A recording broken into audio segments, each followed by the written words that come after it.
Welcome to Daily Iowan TV. I'm Mary Caldwell, and here's a recap of today's news.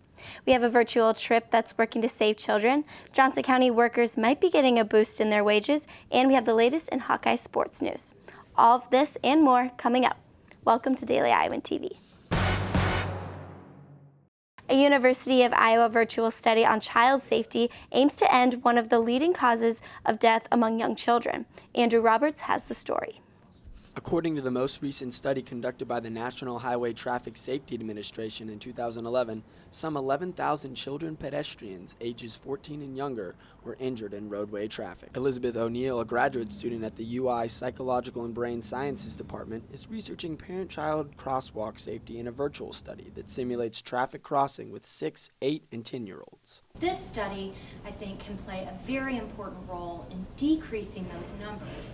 Because if we can figure out what it is that parents are doing to teach their kids to cross roads safely in this study, hopefully down the line we can look at, are those tactics effective? The study calls for participants to cross the street in a simulator 20 times while data is logged. Although tests are still taking place, O'Neill hopes results will reinforce her claim that more education for child pedestrian safety is necessary. I'm Andrew Roberts reporting from McLean Hall for Daily Iowan TV. Today, Iowa City Police said that Brent Chapman is facing up to 5 years in prison after striking 2 police cars on Highway 218 on Monday. According to Iowa City Police, Chapman admitted to ingesting methamphetamine before he sideswiped an Iowa City police cruiser and drove directly into a North Liberty squad car. He was the only one injured.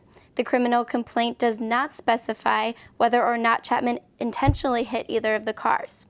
So far, Chapman is charged with eluding a Class D felony, and additional charges are pending. This morning, the Johnson County Board of Supervisors presented a proposal to raise the minimum wage to $10.10 by 2017. The proposal would boost minimum wage 95 cents each year for the next 3 years, starting in November. Officials say that they want to pass the ordinance before the next legislative session in Des Moines, so state lawmakers and the governor cannot strike it down.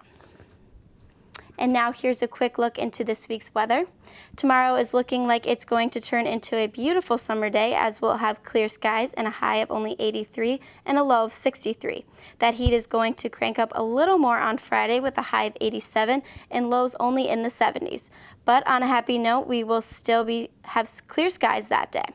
The heat is going to stick around throughout the weekend, and there is little chance of rain both Saturday and Sunday. But things are looking up for the beginning of next week as we stick in the 80s on Monday and no chance of rain, so get outside that day because Tuesday looks like it'll be bringing some rain clouds. And that is all we have for you on weather today. And in Hawkeye sports news, game time is tonight and primetime playoffs begin tomorrow. Check out tomorrow's edition of Daily Iowan to get more details about everything in Hawkeye sports. And for some national news, Dylan Roof, the 21-year-old Charleston church shooter, is now facing federal hate crime charges. On Wednesday, the U.S. Attorney General Loretta Lynch announced that the federal jury is indicting Roof with 33 counts, including federal hate crime and firearm charges. Roof also faces many state charges in the wake of his June 17th attack. His state trial is scheduled for July 11, 2016, but his federal court date is yet to be determined. That is all I have for you tonight on Daily Iowan TV. Be sure to check us out on Sunday for the latest news or anytime online at dailyiowan.com. Thanks for watching and have a great night.